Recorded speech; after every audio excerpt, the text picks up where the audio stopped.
आज हम सब कितने भाग्यशाली हैं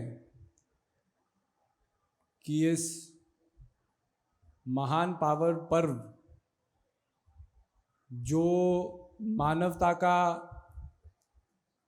अपने आप में विश्व भर में, संसार भर में सबसे बड़ा एक प्रदर्शन है अपने प्रभु की भक्ति का। आज ऐसे सिंहस्थ कुंभ में हम सब लोग इस पावन उज्जैन की धरती पर बैठ करके अपने गुरु महाराज जी के दर्शनों को प्राप्त कर रहे हैं। देखिए, आज सुबेरे एक बहुत अद्भुत शोभा यात्रा में हम सब लोग सम्मिलित हुए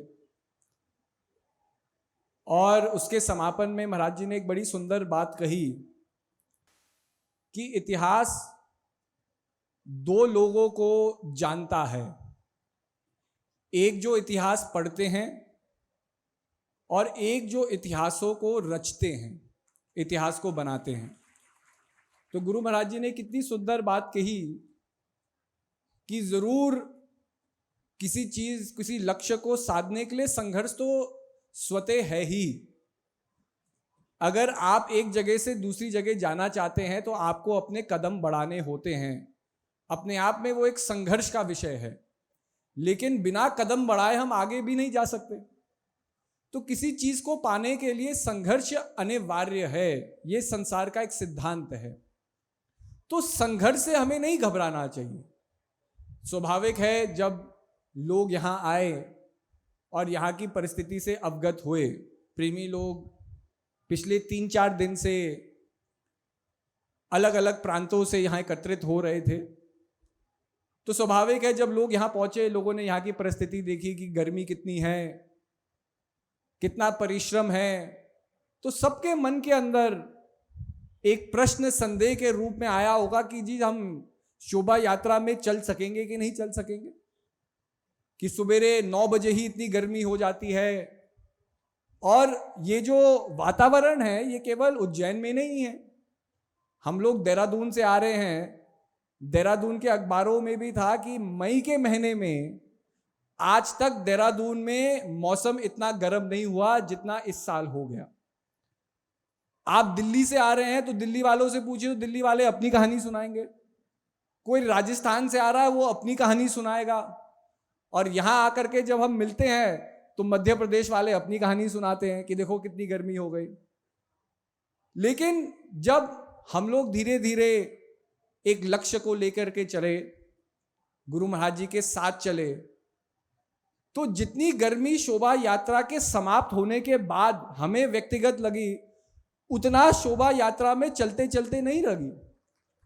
और ये अनुभव आपका भी हुआ होगा, क्योंकि शोभा यात्रा में जब आप चल रहे थे और जब मन को लग रहा था अरे कितनी गर्मी हो गई, कितना पसीना निकल रहा है, एक ठंडी हवा का झोंका आता था और ऐसा पल भर के लिए लगता था कि आदमी एसी में चल रहा है, एयर कंडीशन में चल रहा है, कि वो जितना भी संघर्ष आदमी मन में बांध के चल रहा है, अरे कितना लंबा रास्ता होगा, अभी तो पंडाल भी नहीं दिखाई दे रहा, कितना और लंबा चलना होगा, पानी अब कहाँ मिलेगा, मतलब ये सारी बातें मन के अंदर आ रही होगी जब हम चल रहे होंगे। लेकिन जैसे ही वो ठंडे पवन का झोंका आया और हमें ठंडा कर दिया, आपकी सारी परेशानी, सब दुख दर्द उस हवा के झोंके के साथ बह गई। ऐसा नहीं हुआ? और फिर आदमी तरोताजा था कि भाई हम चलते रहेंगे, कौन सी बड़ी बात है। वो स्वाभाविक अलग बात है कि आधे घंटे बाद फिर से मन परेशान होने लग गया, फिर से पसीने आने लग गए।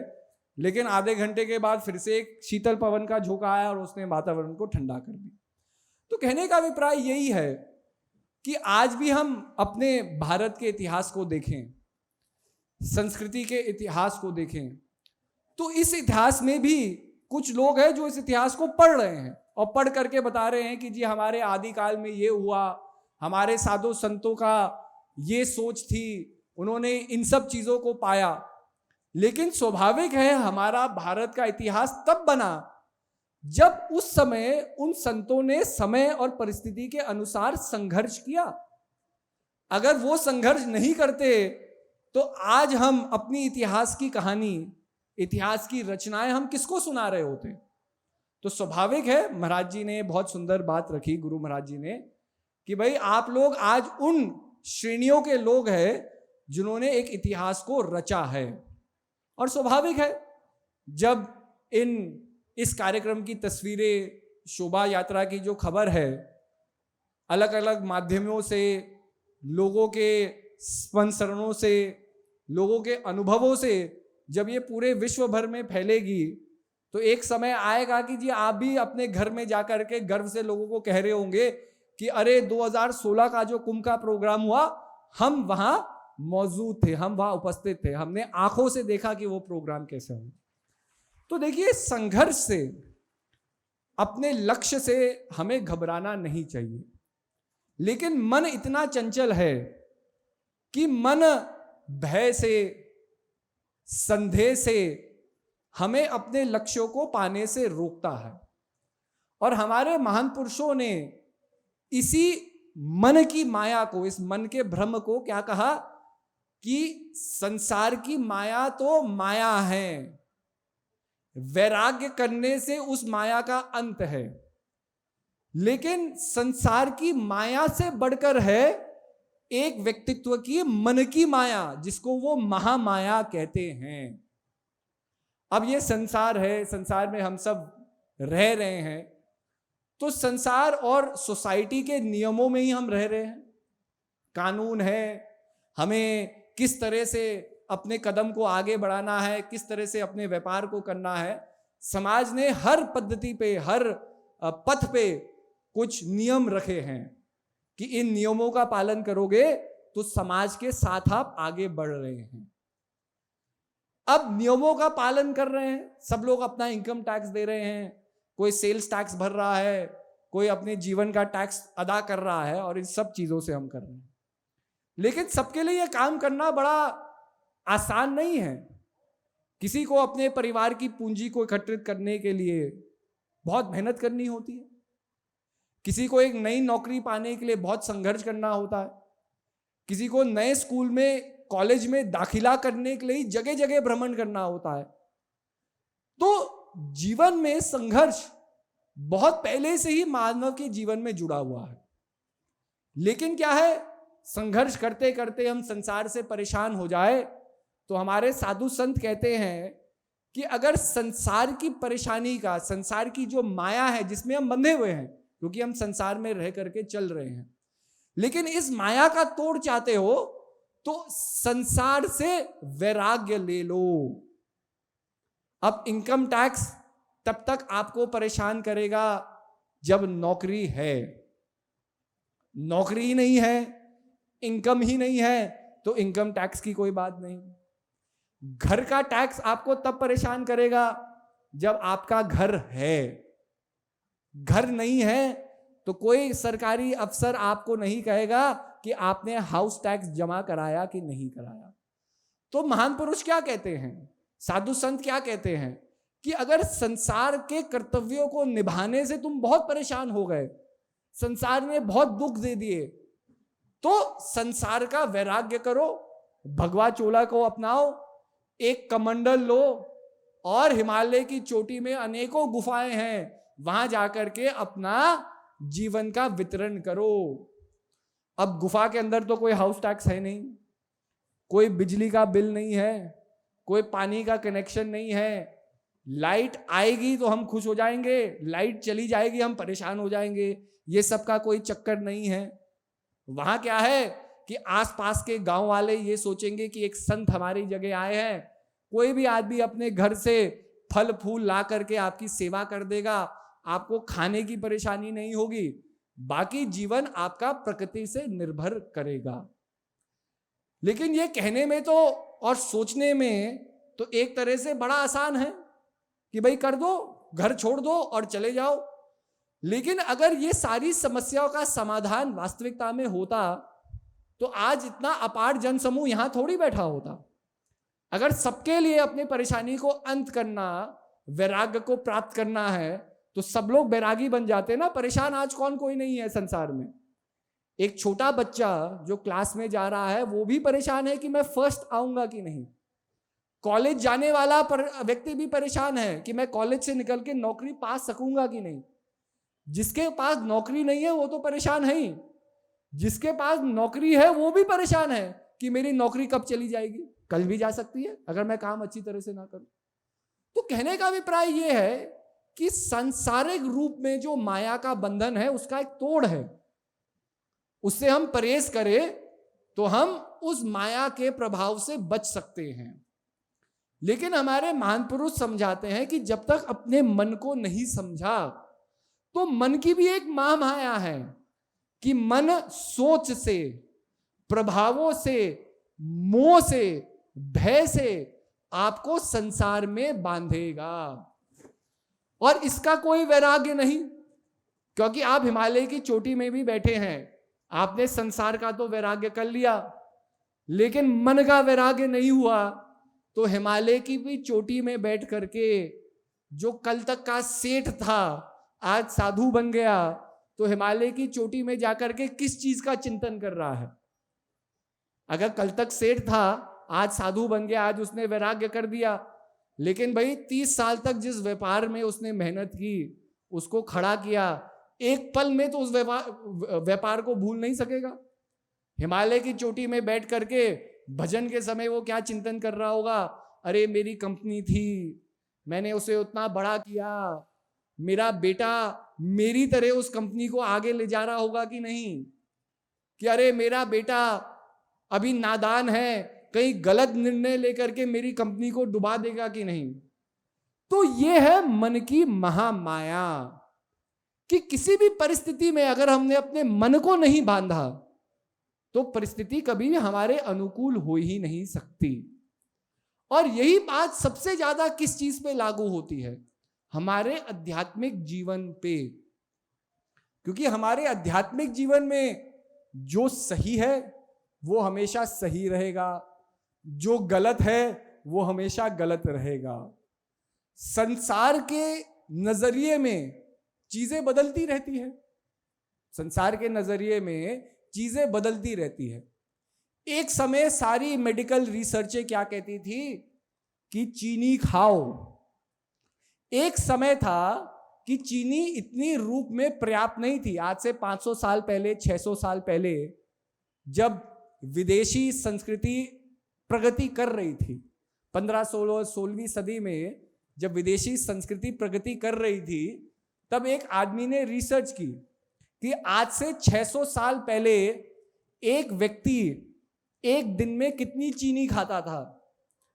तो उसने कैलकुलेशन किया कि आज से 600 साल पहले अगर कोई व्यक्ति हो और वो भी प्रतिष्ठित व्यक्ति हो, मतलब धनवान व्यक्ति हो, तब वो एक समय चीनी को अफोर्ड कर सकता था या मीठी चीज को खरीद सकता था। लेकिन उसके जीवन में भी एक दिन में वो 4 ग्राम से ज्यादा चीनी नहीं खा सकता था। फिर क्या हुआ? धीरे धीरे एक इंडस्ट्रियल रेवोल्यूशन हुआ। संसार जो पहले अलग अलग छोटे छोटे कस्बों में बड़ा हुआ था, एक दुनिया बन गया। लोग जहाज से चले, उन्होंने नए देशों को का अध्ययन किया, एक देश से दूसरे जगह लोग रहने गए, आपस में आइडियाज एक्सचेंज हुए। धीरे धीरे लोगों ने जाना भाई चीनी यहां उगाई जा सकती है। और आज आप देख लो कि गरीब से गरीब आदमी भी दिन में कितनी चीनी खा सकता है अगर केवल चीनी खाना चाहे, और एक धनवान व्यक्ति है तो वो कई किलो चीनी खा सकता है। तो आप देख लो, एक समय में ये कहा जाता था कि भाई चीनी बहुत महंगी है तो बहुत कम खाओ। फिर जब क्रांति हुई, चीनी हर जगह मिलने लग गई, हमारी आदतें बिगड़ने लग गई। आदमी नाश्ते में भी मीठा खा रहा है, चाय में भी चीनी मिला रहा है, कॉफी में भी चीनी मिला रहा है। हमारे गुजरात के लोग तो दाल में भी चीनी मिला देते हैं कि भाई कसर ना छूट जाए। तो आप देख लो अब क्या ट्रेंड आया है। आप किसी भी डॉक्टर के पास जाओगे तो डॉक्टर कहेगा चीनी खाना छोड़ दो, मतलब कम भी मत करो, छोड़ दो।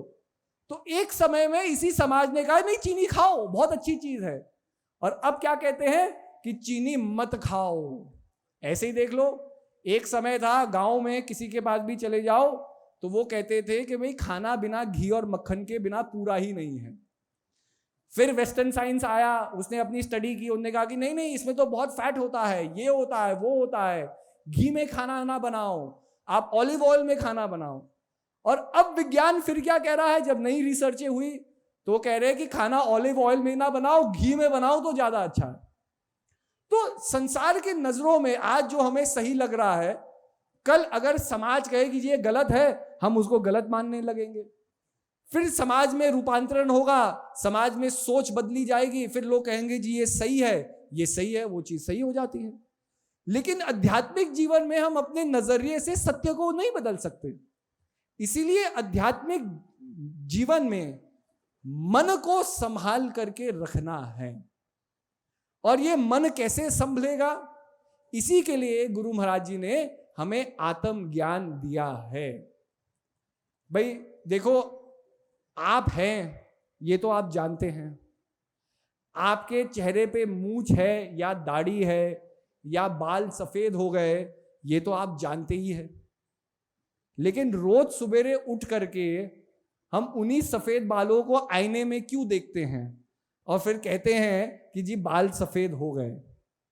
अब ये तो नहीं कि आज बाल सफेद थे, कल सवेरे हम उठे तो बाल काले हो जाएंगे ऐसा तो संसार बना नहीं है।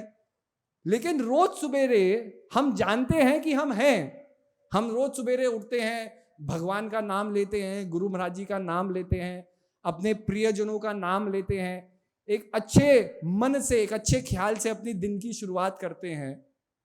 तो जब आप इतना सब कुछ पहले से ही कर रहे हैं तो ये तो प्रमाण है ही कि आप जीवित हैं। लेकिन सवेरे उठ करके मुंह हाथ धो करके आप आईने में क्यों देखते हैं अपने चेहरे को, जब आप जानते हैं आप हैं, आप जीवित हैं, आप अपने काम को कर रहे हैं, आप संसार में अच्छे ख्यालों को रख रहे हैं, तो ये तो प्रमाण है ही। लेकिन फिर भी हम आईने में देखते हैं क्योंकि आईना दिखाता है कि हम वास्तविकता में क्या है उस समय, उस पल में। ऐसे ही आध्यात्मिक जीवन में भजन क्या है, स्वाभाविक है आप जीवित है, आपके अंदर सांस है, आप प्राण है, इसको कोई डिनाई नहीं कर रहा है, आप है संसार में। चाहे आप संसार में भगवान में आस्था रखते हैं या नहीं रखते हैं, अगर आप श्वास ले रहे हैं तो इस रचना के आप एक हिस्से हैं, एक अंग है इस क्रिएशन के, इस रचनात्मक शक्ति के एक हिस्से हैं, ये तो प्रमाण है ही। लेकिन हम कैसे जाने कि किस शक्ति से हम उभरे हैं, वास्तविकता क्या है, सत्य क्या है, तो उसके लिए पुष्टि, प्रूफ की जरूरत होती है, पुष्टि की जरूरत होती है। जैसे हम अपने आप को आईने में देख करके एक पुष्टि प्राप्त करते हैं, एक प्रूफ प्राप्त करते हैं कि नहीं, एक दिलासा होती है, नहीं हम हैं, हम अपने चेहरे को देख सकते हैं। ऐसे ही भक्ति जीवन में जब हम नाम सुमरन करते हैं तो नाम सुमरन वो दर्पण है जो हमारे अंदर छिपी हुई हमारे इष्ट की शक्ति को हमें दिखाता है कि नहीं, भगवान तुम्हारे अंदर है, ठीक है, तुम जीवित हो, ये तो प्रमाण है ही कि स्वाभाविक है कि तुम्हारे अंदर एक अगाध शक्ति का आदान प्रदान हो रहा है, इसलिए हम जीवित हैं। भाई अभी लोग जगह जगह से आए तो भाई जैसे ही कल शाही स्नान पास आ रहा है, जगह जगह जाम लग रहे हैं, कोई हाईवे से यहाँ डाइवर्ट हो रहा है, कोई हाईवे वहाँ डाइवर्ट हो रहा है। अभी हमें यहाँ के प्रेमी लोग बता रहे थे, जितने प्रेमी लोग लगे, भाई देखो इतना बड़ा पंडाल लगा है, इतनी बड़ी व्यवस्था हुई है, जो मैं मानता हूं कि अपने आप में सारे कुंभों से सबसे बड़ी व्यवस्था को इस सिंहस्थ कुंभ में किया गया है आप सबके लिए। और ये प्रमाण हम देख ही सकते हैं, जिस तरह से पंडाल है, जिस तरह से रैन बसेरा है। आपका तो शौचालय के लिए अलग प्लॉट है ये अपने आप में कितनी बड़ी बात है। नहीं तो पहले तो शौचालय हम यही कहते थे कि भाई भंडारे को इधर रखो, रैन बसेरे को दूर रखो, शौचालय को कोने में रखो ताकि स्मेल ना जा सके। लेकिन यहां तो आपका शौचालय का ही अलग प्लॉट है, सत्संग का अलग प्लॉट है, रहने का अलग प्लॉट है, और जगह जाओ तो एक ही प्लॉट में सब कुछ करना होता है। तो कितना अगाध परिश्रम हुआ है इस 3 दिवस के कार्यक्रम में, ताकि आप लोगों को सुविधा प्राप्त हो सके। तो प्रेमी लोग ही बता रहे थे कि जी बीच में आंधी आई, बीच में तूफान आया, हमें लगा ये पंडाल टिकेगा कि नहीं टिकेगा, कितनी परेशानी हुई। और जब भी यहां थोड़ी लोग ज्यादा आ जाते थे तो ये ट्रैफिक डाइवर्ट कर देते थे। तो एक दिन हमें प्रेमी लोग यहाँ के बता रहे थे कि जी यहाँ से अपने आश्रम जाने में हमें 5 से 6 घंटे लग गए।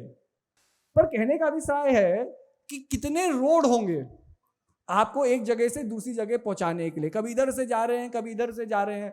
और आदमी अद्भुत करता होगा कि छोटे से उज्जैन शहर में कितने रोड बना दिए, कितने बाईपास बना दिए, कितने हाईवे बना दिए। लेकिन कभी आपने गौर किया कि जिस तरह से मानव ने हाईवे बनाए हैं, ऐसे ही एक रचनात्मक शक्ति ने, परम शक्ति ने आपके शरीर के अंदर भी अनेकों हाईवे बनाए हैं। एक हाईवे वो है जो शरीर के गंदे खून को आपके शरीर से लेकर के दिल में डालता है, और एक हाईवे फिर दिल से निकलता है। जब विज्ञान इस स्तर पर पहुंचा कि शरीर के अंदर क्या क्या है उसकी स्टडी हम कर सकते थे, तो आपको पता है कि अगर एक आदमी की नसों को आप खोलने लग जाए जो शरीर के अंदर है, तो यहां से चंद्रमा तक का जो रास्ता है, जो दूरी है, उसको आप आदमी के नसों से कायम कर सकते हैं। नसों से कायम कर सकते हैं, मतलब इतनी नसें आदमी के शरीर, एक आदमी की शरीर के अंदर चल रही है।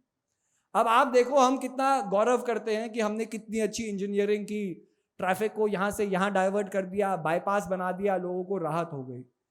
लेकिन उस सोच को देखो और सोचो कि उस सोच की क्या सोच रही होगी जिसने इतने कॉम्प्लेक्स, इतने डाइवर्स ह्यूमन शरीर को बनाया, जहां हजारों लाखों मीलों के नसों के हाईवे चल रहे हैं, लेकिन यहां कोई मेंटेनेंस की जरूरत नहीं होती, हर चीज अपने आप काम कर रही है।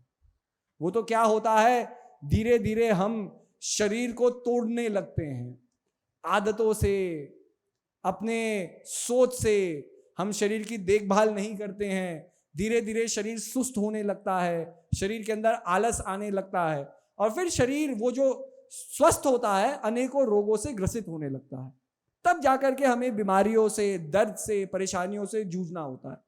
लेकिन ये शरीर की अपने आप में कितना बड़ा ये एक इंजीनियरिंग फीट है कि बिना चाहे आप सांस ले रहे हैं, सांस आपके शरीर के अंदर जा रही है, दूषित हवा आपके शरीर से बाहर जा रही है, स्वच्छ हवा अपने आप हवा से एनर्जी में परिवर्तित हो रही है। वो एनर्जी आपकी दिल की धड़कन को कर रही है, दिल की धड़कन से खून का संचार और अंगों में हो रहा है, किडनी अपना काम कर रही है, जो गंदगी है शरीर को उससे साफ कर रही है, लिवर आपका अपना काम कर रहा है, पेट आपका अपना काम कर रहा है। हर एक अंग अपना अपना काम करने के लिए अपने अपने केमिकल बना रहे हैं, मतलब केमिकल के प्लांट आपके शरीर के अंदर चल रहे हैं। तो जरा सोचो कि इतनी बड़ी सोच को केवल सार्वत्रिक रूप में रखने के लिए एक कितनी बड़ी शक्ति होगी जिसने हमें ये जीवन दान दिया, जिसने हमें ये शरीर दिया और शरीर के अंदर ये अद्भुत मन दिया। तो आज अगर हम देखें तो इन तीन शक्तियों का कोई औचित्य होना चाहिए जीवन में। अगर इतनी अद्भुत अद्भुत चीजें हमें मिली है तो किसी के लिए मिली होगी, किसी कारण मिली गई होगी। भाई आज हम एक हाईवे बनाते हैं तो हाईवे 8 लेन का है, तो हम 8 लेन का हाईवे क्यों निर्माण कर रहे हैं? क्योंकि आदमी सोचता है आबादी बढ़ गई है, कल क्या होगा, आज ही उसकी प्लानिंग में ये हाईवे बनाऊं। तो आप सोचो जिसने हमारे शरीर को बनाया उसने कितनी प्लानिंग की होगी कि भाई शरीर के अंदर अलग अलग परिवर्तन आएंगे, उस परिवर्तन को सोच करके कि भाई ये कभी शरीर छोटा होगा, फिर यौवन को पाएगा, फिर वृद्ध अवस्था को पाएगा। हर एक शरीर के अंदर जो उपकरण है आपकी सारी अवस्था को कॉम्प्लीमेंट कर रहे हैं। अगर आंखों से दिखना कम हो जाता है तो शरीर की कोई और शक्तियां हैं वो उभरने लगती है। अगर किसी व्यक्ति का कानों से सुनना बंद हो जाता है तो उसके सूंघने की शक्ति और प्रबल हो जाती है। मतलब हर एक रूप में प्रभु ने हमारा जीवन सौम्य हो, सरल हो, दुख में ना हो, इसके लिए कितनी प्लानिंग की है। लेकिन हम लोगों ने इस बुद्धि और शरीर से क्या किया? हम लोगों ने जब से हम इस धराधर पे आए हमने प्रकृति का नाश किया और प्राणियों में लड़ाई छेड़ी। अगर आप मानवता के इतिहास को देखें तो आप यही जानेंगे कि कैसे जब आबादी बढ़ी हमने प्रकृति का नाश किया, और जब आबादी बढ़ी तो सोच अलग अलग हुई, तो लोगों ने अपनी सोच को अग्रसर करने के लिए और लोगों को मारा। यही मानव का इतिहास है और हजारों सालों से ये इतिहास चलता गया। एक नई सभ्यता आई, उसके अंदर लड़ाई हुई, सभ्यता टूट बिखर गई, लोग इधर उधर बसे, फिर नई सभ्यता को प्रारंभ किया, फिर दो सभ्यता लड़ी, एक दूसरे को तहस नहस कर दिया। फिर सिकंदर कहीं एक सभ्यता से निकला, उसने 10-12 साल के मतलब अपने जीवन में, ठीक है, बहुत बड़ा राज्य को स्थापित किया, लेकिन कितने बेगुनाह कसूर लोगों को मारा, जो मरे तब जाकर के राज्य की स्थापना हुई। तो अगर हम देखें तो मानवता को सही रूप से दिशा तब मिली जब मानवता ने अपने अंदर छिपी हुई शक्ति को जगाया, जब हम कॉन्शियस बीइंग, हम चेतना स्वरूप के प्राणी बने। जब तक आदमी अपनी बुद्धि और अपने शरीर के लिए कर्म कर रहा था, हमने संसार को नष्ट ही नष्ट किया।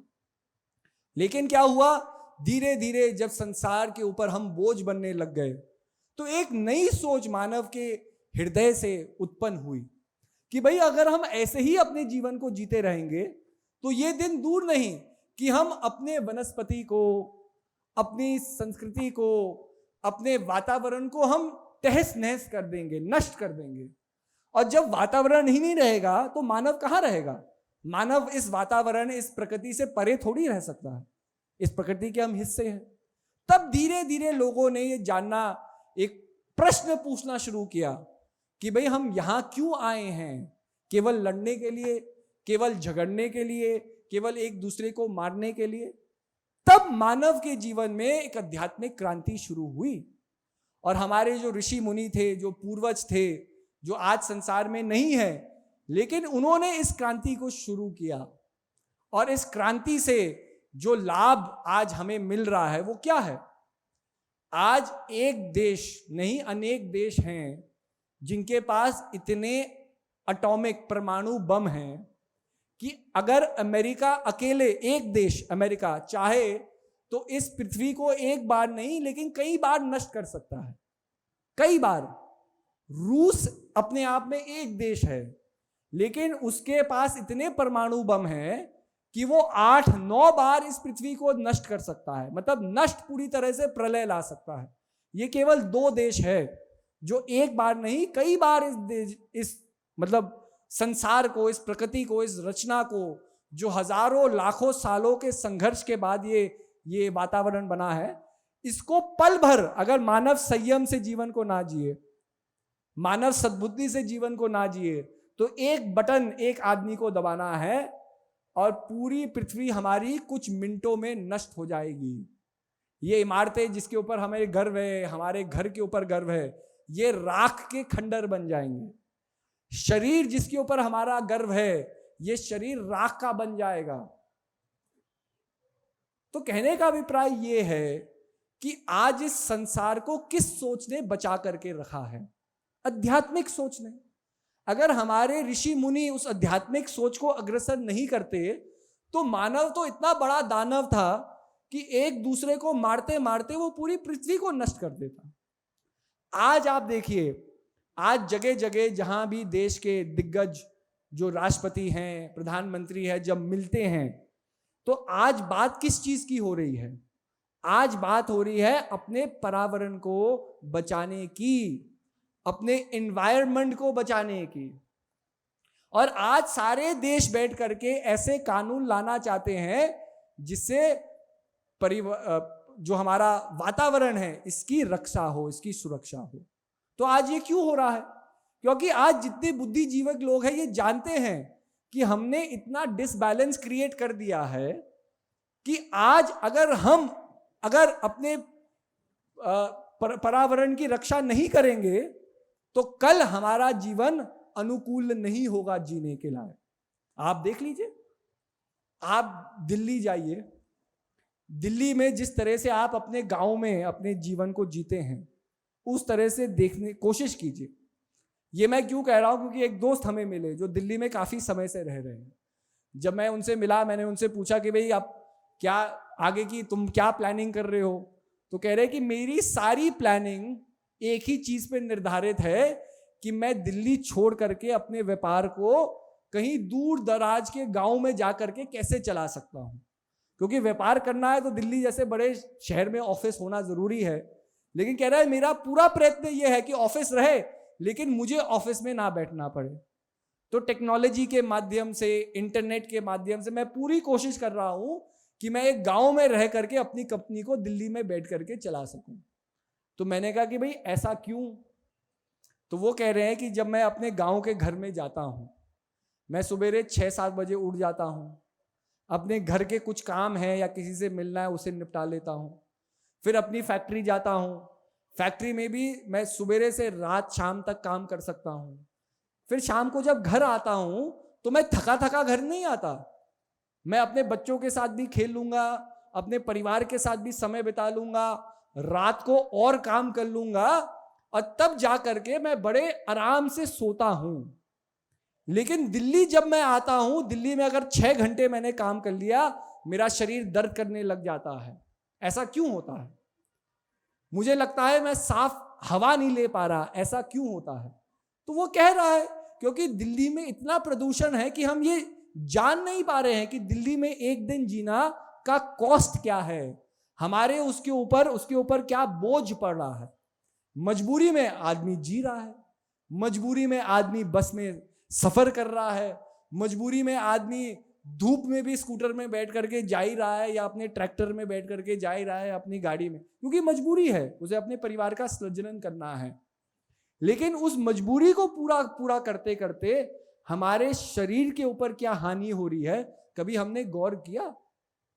और दिल्ली जैसे शहरों में आज सबसे बड़ी बीमारी जो है वो शारीरिक बीमारी नहीं है कि भाई शरीर से किसी को रोग हो, आज वो सारी मानसिक बीमारी बन करके रह गई है। स्ट्रेस सबसे बड़ा साइलेंट किलर है। लेकिन स्ट्रेस क्यों हो रहा है? अगर मेरा जीवन बड़ा अनुकूल है, मैं प्रकृति के साथ रह रहा हूं, तो स्ट्रेस क्यों हो रहा है मुझे? स्ट्रेस आदमी को तभी हो रहा है कि जब जो वो उसे करना चाहिए वो नहीं कर पा रहा है। अगर मेरा जीवन खुशहाल होना चाहिए और मैं अपने जीवन को खुशहाल नहीं कर पा रहा हूं, तब मेरे जीवन में स्ट्रेस है। लेकिन अगर मैं दिल्ली में नौकरी भी कर रहा हूं, मेरा घर भी बड़ा अच्छा है, मेरा अपार्टमेंट भी बड़ा अच्छा है, किराए पे ईएमआई पे मैंने गाड़ी भी ले ली, मोटरसाइकिल भी ले ली, उसके पेमेंट भी अपने आप जैसे मेरी तनख्वाह आ रही है वो हो भी रहे हैं, उसका भी कोई स्ट्रेस नहीं होना चाहिए। लेकिन एक खुशहाल जीवन को जीते हुए दिल्ली में मुझे स्ट्रेस क्यों हो रहा है? मेरा परिवार भी अच्छा है, बच्चे भी पढ़ रहे हैं अच्छे स्कूलों में। इसलिए हो रहा है क्योंकि सबकॉन्शियसली मैं जान रहा हूं कि जिस वातावरण में मैं जी रहा हूं वो ना मेरे लिए, मेरे परिवार वालों के लिए, ना मेरे बच्चों के लिए अच्छा है। लेकिन मजबूरी में उसे जीना है। अभी दिल्ली में एक स्टडी हुई, उन्होंने स्टडी किया कि दिल्ली में जितने भी बच्चे पैदा होते हैं उसमें से 50% बच्चे किसी ना किसी रेस्पिरेटरी डिस्ट्रेस के साथ पैदा होते हैं। मतलब प्रदूषण लेवल इतना है कि जो बच्चा गर्भ से निकल रहा है उसको भी उस प्रदूषण की वजह से दिक्कत है। और 50% बच्चों को, इसका मतलब अगर दिल्ली में 2 बच्चे पैदा हो रहे हैं तो एक बच्चे को वो प्रॉब्लम होगी ही होगी। अब अगर दिल्ली की समस्या के ऊपर हम मंथन ना करें तो आगे जाकर के क्या होगा? हर एक बच्चा जो पैदा होगा उसे ये समस्या होगी और वो समस्या बढ़ेगी ही बढ़ेगी। आज जिस तरह से आबादी बढ़ रही है हमारे देश की, जिस तरह से लोगों के पास साधन आ गए हैं, साधन हम लगा रहे हैं, हम बड़े गर्व से कहते हैं कि भाई हमने फ्रिज लगा दिया, हमने एसी लगा दिया, लेकिन कभी हम सोचते हैं कि फ्रिज से कितनी जहरीली गैसें निकलती है? इसके ऊपर स्टडी नहीं की हमने। फ्रिज तो लगा दिया अपनी सहूलियत के लिए कि ठंडा पानी हमें मिल जाएगा, गर्मी कोई चीज है उसे फ्रिज में रख दो ठंडी हो जाएगी। अपने शरीर की भूख को पूरा करने के लिए हमने वो चीज तो कर दी, लेकिन आज सब स्टडी की जा रही है कि फ्रिज से सीएफसी जैसी जहरीली गैसें निकलती है, लेकिन वो ये कहते हैं कि बहुत कम मात्रा में निकलती है तो आपके घर को वो नुकसान नहीं करेगी। लेकिन अगर एक एरिया में 1000 घर है और 1000 फ्रिज चल रहे हैं तो उस एरिया में तो 1000 टाइम वो छोटी मात्रा की गैस निकल रही है ना, तब तो वो छोटी मात्रा में नहीं निकल रही। 1000 घरों की गैसों को आप मिलाएंगे तो वो कितनी हार्मफुल है ये हम नहीं सोच रहे हैं। आप एसी चला देते हैं, अपने घर को तो आपने ठंडा कर लिया, लेकिन जहां आपने एसी का यूनिट बाहर लगाया है उसके पीछे जरा पल भर के लिए 5 मिनट खड़े होकर के देखिए कि अपने घर को ठंडा करने के लिए आप वातावरण को कितना गर्म कर रहे हैं। कभी आपने सोचा?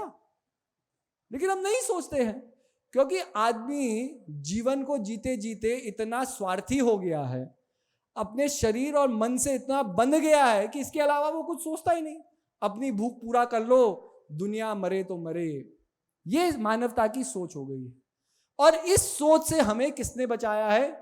महान पुरुषों ने बचाया है, गुरु महाराज जी ने बचाया है। क्योंकि आज मैं मानता हूं कि जिसके पास भी जीवन में उपदेश है, जीवन में वो कोई भी कर्म करता है, वो हमेशा किसी और के बारे में जरूर सोचता है। और ये अपने आप में शिफ्ट ऑफ कॉन्शियसनेस बहुत बड़ी चीज है, बहुत बड़ी चीज है। क्योंकि आने वाले समय की जो रूपरेखा है, जो समस्या है, वो अपने आप में ग्लोबल स्केल पे होगी। पहले तो क्या था, मेरे गांव में पानी नहीं है, वो मेरे गांव की परेशानी है।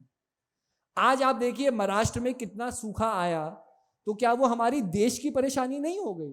कोई यूपी वाला बैठ करके ये थोड़ी सोच रहा था अरे मेरे से क्या लेना देना। लोगों ने मदद की, लोगों ने ट्रेनें चलाई, कहां से ट्रेन पानी लेकर के कहां तक गई और राहत दिलाने का काम हुआ है। क्योंकि आज क्या है कि हम एक ग्लोबल विलेज में रह रहे हैं। आज अगर मैं सोचूं कि अरे जापान में जो उनका न्यूक्लियर रिएक्टर है, अगर वो फट भी जाए तो मुझे क्या होना, मुझे क्या होगा कि अगर वो न्यूक्लियर रिएक्टर का जहर पानी में जाएगा तो वो पानी तो भारत देश में भी जुड़ा हुआ है। कहीं ना कहीं वो अगर वो पानी, नुकसान पानी वाटर करंट से भारत देश की तरफ आ जाए तो वो जहरीला पानी हमारे वनस्पति को नुकसान करेगा। कल हमारे बच्चे उस पानी को पिएंगे, उस रेडियो एक्टिव पानी को पिएंगे, तो उनके शरीर पे नुकसान होगा। तो आज जो नए सोच की जरूरत है वो है कि हमें अपने से पहले हमें संसार को रखना है। और ये तभी ट्रांसफॉर्मेशन हो सकेगा जब हम आध्यात्मिक जागृति को अपने जीवन में लाएंगे। जब तक आध्यात्मिक जागृति नहीं है, कॉन्शियस चेंज नहीं है, चेतना का परिवर्तन नहीं है, तब तक आदमी केवल अपने बारे में सोचता है। और यही एक मानव और महामानव में फर्क है। एक मानव अपने बारे में सोचेगा, अपनी परेशानी को, दुख दर्द को खत्म करने के लिए सोचेगा। लेकिन एक महान पुरुष है, वो केवल अपने बारे में नहीं सोचता, वो सोचता है संसार के बारे में कि संसार की परेशानी कैसे दूर हो, और संसार की परेशानी दूर होगी तो मेरी परेशानी भी दूर होगी। लेकिन मानव क्या है, जो स्वार्थी है, जो नहीं जानता, वो ये सोचेगा बस मेरी ही परेशानी है और किसी की तो परेशानी है ही नहीं।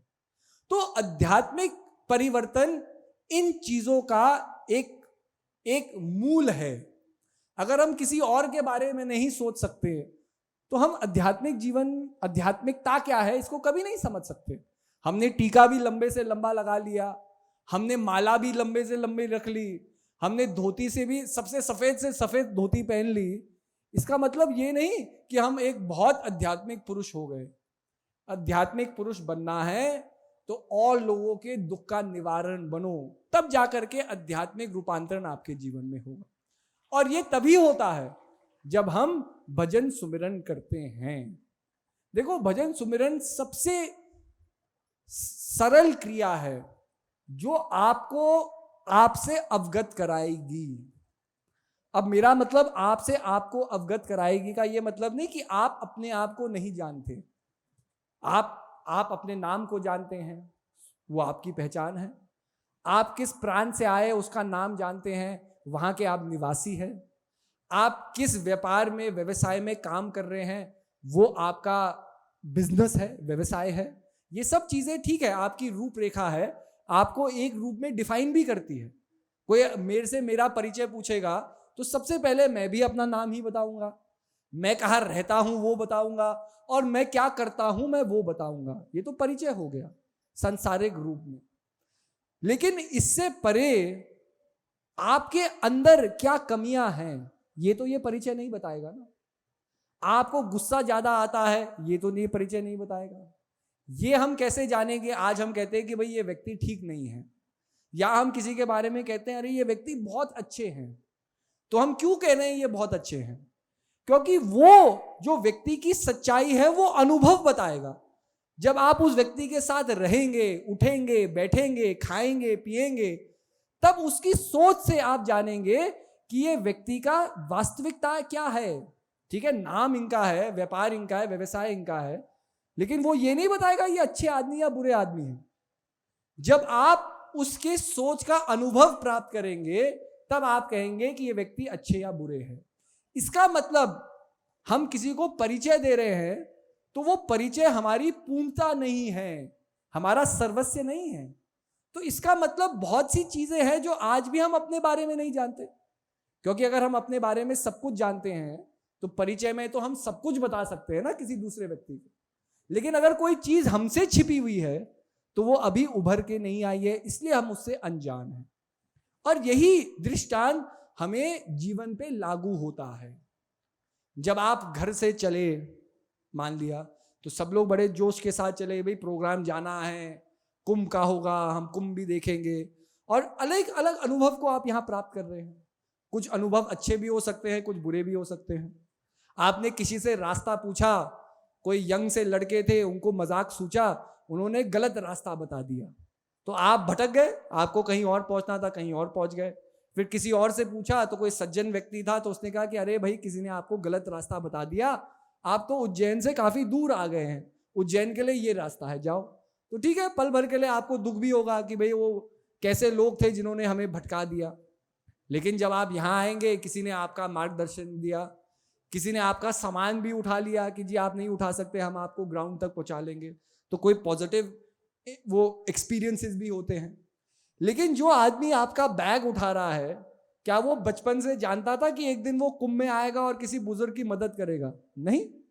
यहां आकर के उसके अंदर एक भाव जागृत हुआ कि भाई मैं तो हूं, मेरे जीवन में कोई परेशानी नहीं है, लेकिन आसपास मैं इतने बुजुर्गों को देख रहा हूं, इतने बड़े लोगों को देख रहा हूं, कोई मेरे माता तुल्य है, पिता तुल्य है, कोई मेरे दादाजी का उम्र का, कितनी परेशानी कर रहे हैं।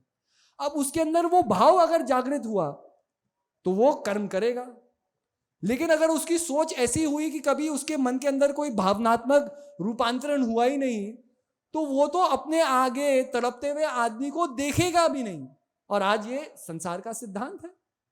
आप संसार में जरा खड़े होकर के, किसी बिजी चौराहे में खड़े होकर के जरा कह दो कि भाई मुझे मदद की जरूरत है, कितने लोग हैं जो मदद कर सकते हैं? जैसे ही आप कहोगे मुझे मदद की जरूरत है, मुंह फेर करके चले जाएंगे। वो कहेंगे कि भाई हम क्यों फंसे। रोड पे एक्सीडेंट हो जाता है, कितने लोग हम देखते हैं, आते हैं, गाड़ी धीमी करेंगे, देखेंगे कि क्या हो रहा है, और फिर चल देंगे। क्यों चलते हैं? क्योंकि उनका मन कहता है अरे इस परेशानी में क्यों पड़ रहे हो, पुलिस आएगी, 10 प्रश्न पूछेगी, ये होगा वो होगा, तुम चलते बनो। तो वो आदमी भी तो अपनी आंखों से देख रहा है ना कि कोई पीड़ित है, किसी को चोट लग गई है। बहुत कम लोग हैं जो अपना स्कूटर रोकेंगे, उसको स्कूटर को उठाएंगे, उसके बगल में रख देंगे, उसको भी बगल में जाकर के बैठाएंगे, कोई पानी ले आएगा। लेकिन एक एक्सीडेंट होता है, आप गिनो कितने लोग रुक रहे हैं और कितने लोग नजरअंदाज होकर के उस चीज को चलते जा रहे हैं। हमारे साथ भी हुआ है कभी। तो कहने का अभिप्राय ऐसा क्यों होता है? क्योंकि हम नहीं जानते हमारे अंदर क्या छिपा हुआ है। अगर एक परिस्थिति आई और परिस्थिति कह रही है किसी को मदद की जरूरत है, लेकिन अच्छे संस्कार नहीं है, तो वो भाव कभी जागृत ही नहीं होगा कि मैं दूसरे व्यक्ति को अपना देख करके उसकी मदद करूं, क्योंकि वो भाव है नहीं, वो संस्कार है नहीं।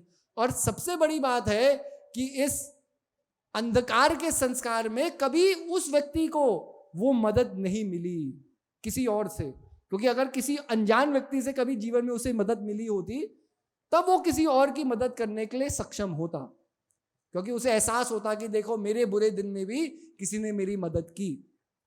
तो आज संसार का सिद्धांत क्या हो गया है कि आदमी का मन इतना चलायमान हो गया है कि सारी अच्छी चीजें हम अपने लिए चाहते हैं, लेकिन उस अच्छाई को हम संसार में बांटना नहीं चाहते किसी और के लिए।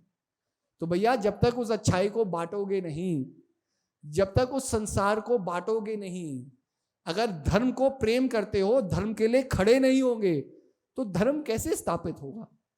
जो चेंज हम चाहते हैं, जो रूपांतरण हम चाहते हैं, अगर हम वो रूपांतरण बने नहीं, तो समाज और संसार में वो रूपांतरण आएगा भी नहीं। तो इसीलिए अपने मन को बांधना, मन को संभाल के रखना सबसे पहले ही जरूरत है आध्यात्मिक जीवन में। आध्यात्मिक जीवन में आपने सब कुछ कर लिया, आपने बहुत अच्छे आश्रम में जा करके आप रहने भी लग गए, आपने संसार से वैराग्य भी कर लिया, भगवा चोला भी ले लिया, बहुत लोगों को अच्छी एडवाइस भी देते हो, बहुत लोग आपके पास आकर के बड़ा खुश भी महसूस करते हैं, लेकिन अपने जीवन में संयम नहीं है, तो क्या होगा? कल कुछ भी हो सकता है। अब जैसे एक दृष्टांत मुझे याद आया कि एक मालकिन थी, उसके घर में उसकी देखरेख के लिए उसके साथ एक नौकरानी थी। तो मालकिन और नौकरानी का दोनों का बहुत अच्छा रिलेशनशिप था, क्योंकि मालकिन के जीवन में कोई परेशानी थी नहीं, घर अच्छा था, घर में कमाने वाले थे, सब कुछ उसको करते थे। तो जहां पर भी ये बाजार में जाते या घूमते, सब लोग कहते हैं कि भाई ये मालकिन कितनी अच्छी है कि अपनी नौकरानी को कितनी अच्छी तरह से रखती है, कभी बात भी करती है तो बड़ी अच्छी तरह से बात करती है, मतलब ना बहुत प्रेम पूर्वक बात करती है, और कभी भी हमने इसे उसे डांटते हुए या ऊंची आवाज में बोलते हुए देखा नहीं। तो एक साधु महाराज आए, साधु महाराज उनके घर में रुके, तो ये बातें उन तक पहुंची। तो साधु महाराज कहते हैं कि भाई जो नजर आता है जरूरी नहीं कि वो सत्य हो। तो सब लोगों ने कहा कि भाई आप बताओ। तो साधु महाराज कहते हैं कि नहीं देखो, अभी मालकिन के जीवन में कोई कष्ट नहीं है, वो खुश है, इसलिए वो खुशी को बांट रही है। लेकिन कल इसके जीवन में कष्ट आए, इसके जीवन में दुख आए, तो सबसे पहले हम क्या चाहते हैं कि हमारा दुख किसी और के ऊपर लग जाए, तो हम ही दूसरे के जीवन में दुख बन के बैठ जाते हैं, समस्या बनकर बैठ जाते हैं।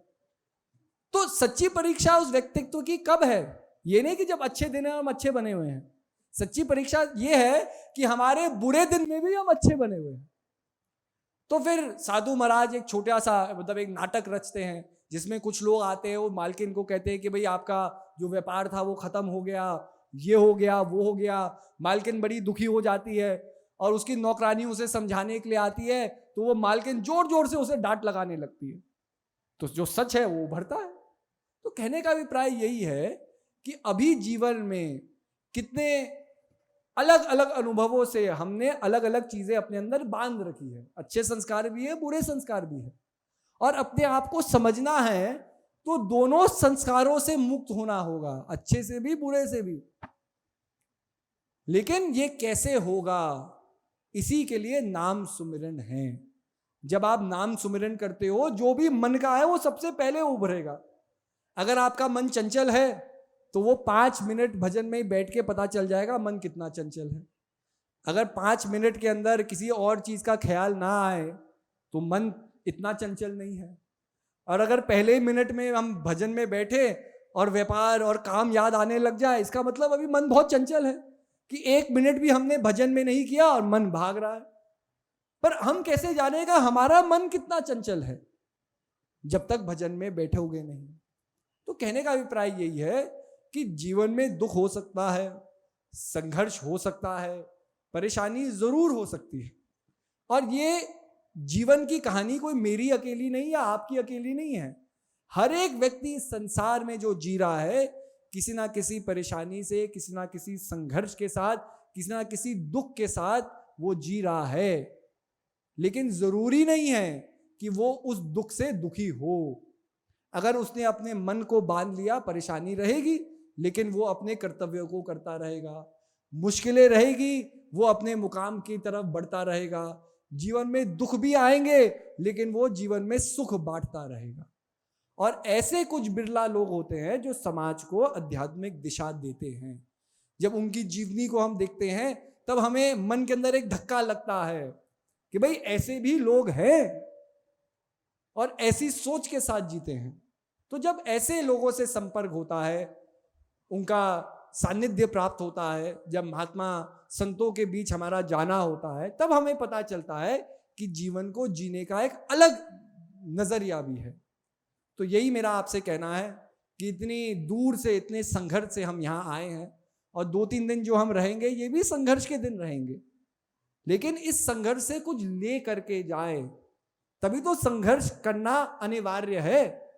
अगर संघर्ष से हमें कुछ मिल रहा नहीं है, हम संघर्ष क्यों कर रहे हैं?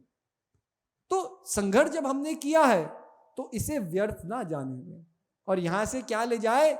यहां से गुरु महाराज जी से, गुरु महाराज जी का प्रेम ले जाए, उनसे प्रार्थना ले जाए, उनका आशीर्वाद ले जाए कि आगे जीवन में बड़े मुकाम आएंगे मेरे जीवन में, बड़ी अड़चने आएंगी मेरे जीवन में, लेकिन गुरु महाराज जी मुझे इतनी शक्ति देना कि आपके बताए हुए रास्ते पे मैं निरंतर चल सकूं।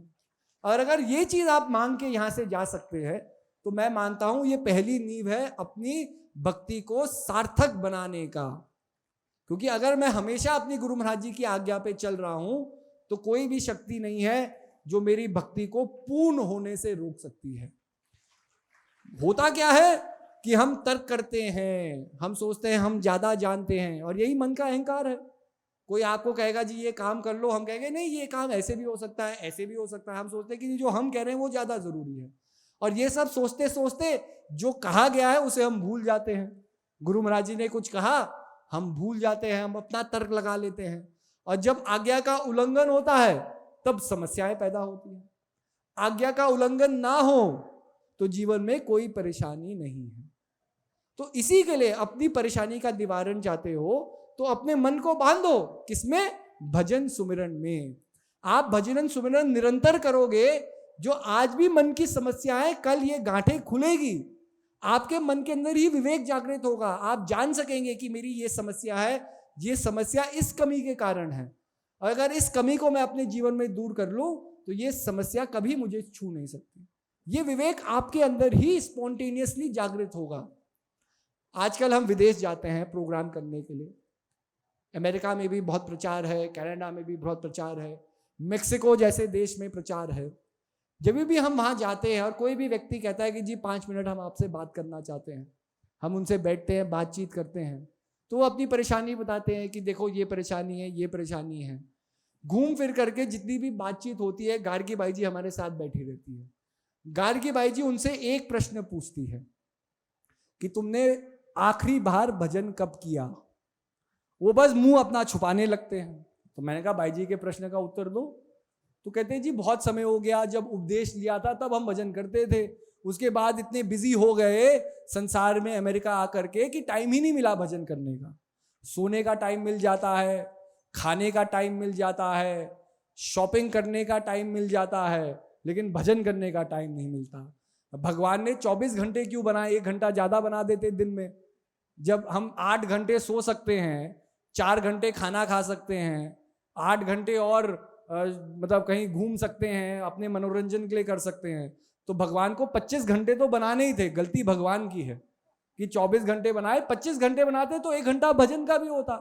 अब इतने तंग कर दिया दिन को कि बस हर चीज के लिए हमारे पास काम है। लड़ने झगड़ने के लिए तो सबसे पहले काम है। अगर आप आज की किसी भी वो क्या कहते हैं जो कथा होती है उसमें बैठ जाओ, बातें क्या हो रही है वो सब कॉलोनी की गॉसिप आपको पता चल जाएगी। एक पूरे शक्ति नगर में किस घर में क्या हो रहा है, एक राम कथा जाने से आपको पता चल जाएगी। किसके घर में नई साड़ी आई, किसने दोबारा साड़ी 3 बार पहनी, सब बातें पता चल जाएगी। तो कथा में क्यों बैठे हो? कथा में किसी और की साड़ी को डिस्कस करने के लिए आए हो कि प्रभु को का चिंतन करने के लिए आए हो? तो ये स्टैंडर्ड ऑफ ऑपरेशन हो गया हमारा। हम चाहते कुछ है, कर रहे कुछ और है, कामना मन में कुछ है, और भगवान से जो मिलता है वो फिर कुछ और ही मिलता है, क्योंकि संयम नहीं है। तो संयम को बांधो। तो अमेरिका में जब भी मैं जाता हूं किसी के पास, जो लोग भजन नहीं करते हैं वही परेशानी लेकर के आते हैं, और जो भजन कर रहे हैं, मतलब हम बचपन से उन्हें देख रहे हैं, मतलब बचपन से हम उनके घर जा रहे हैं, प्रोग्राम कर रहे हैं, जो भजन कर रहे हैं, मेरे 30 साल 31 साल में कभी भी उन्होंने आकर के कहा नहीं कि श्रद्धे जी मुझे कोई परेशानी है। परेशानी है ही नहीं, क्योंकि वो भजन कर रहे हैं। अगर आपके जीवन में आज परेशानी है, मन इधर उधर भाग रहा है, तो कारण इसका यही है कि आप भजन नहीं कर रहे हैं। जो गुरु महाराज जी की आज्ञा है कि खूब भजन सुमिरन करो, उसको नहीं मान रहे हैं, क्योंकि आपका मन क्या कहता है? व्यापार ज्यादा जरूरी है, अपने परिवार का सृजन करना ज्यादा जरूरी है, अपनी खुशियों को पूरा करना ज्यादा जरूरी है।